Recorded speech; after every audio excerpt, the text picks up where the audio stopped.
Hello everyone, welcome to IAS square.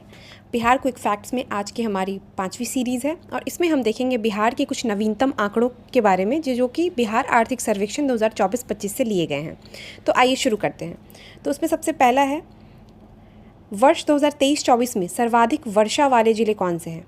तो उसमें सबसे पहला स्थान आता है किशनगंज, दूसरा स्थान आता है अररिया और तीसरा स्थान आता है पूर्णिया का। और वहीं बात करें वर्ष 2023-24 में सबसे कम वर्षा वाले ज़िले कौन से हैं बिहार के, तो उसमें सबसे पहला नाम आता है अरवल, दूसरा स्थान आता है जहानाबाद और तीसरा स्थान आता है भोजपुर का।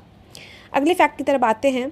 बिहार में प्रति व्यक्ति GSDP सर्वाधिक किन जिलों में है 2022-23 में। तो इसमें सबसे पहला स्थान आता है पटना का, दूसरा स्थान आता है बेगूसराय का और तीसरा स्थान आता है मुंगेर का।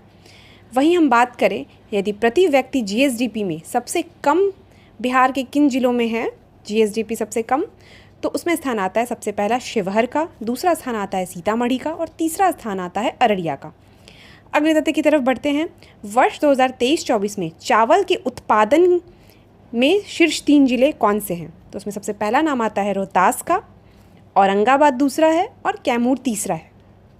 वहीं चावल की उत्पादकता में शीर्ष 3 जिले कौन से हैं, तो उसमें भी रोहतास सबसे पहला है और बक्सर दूसरा है और लखीसराय तीसरा है। यहाँ उत्पादन और उत्पादकता में थोड़ा सा बेसिक डिफरेंस है। जैसे उत्पादन उसे कहते हैं जो वस्तु या सेवा का निर्माण होता है और उत्पादकता उसकी दक्षता को दर्शाता है। आगे बढ़ते हैं। वर्ष 2023-24 में गेहूं के उत्पादन में शीर्ष 3 जिले कौन से हैं, तो सबसे पहला है रोहतास, दूसरा है मुजफ्फरपुर और तीसरा है भोजपुर। और वहीं गेहूं की उत्पादकता में शीर्ष 3 जिलों की बात करें तो पहला स्थान आता है बेगूसराय का, दूसरा लखीसराय और तीसरा शिवहर।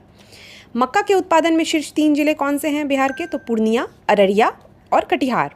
और मक्का की उत्पादकता में शीर्ष 3 जिले कौन से हैं, तो किशनगंज, अररिया और शिवहर। इसी के साथ आज की हमारी ये सीरीज़ यहीं पे समाप्त होती है और एग्ज़ाम में काफ़ी कम समय रह गया है और बिहार के इन जो महत्वपूर्ण तथ्य जो आगामी 71st के लिए इंपॉर्टेंट है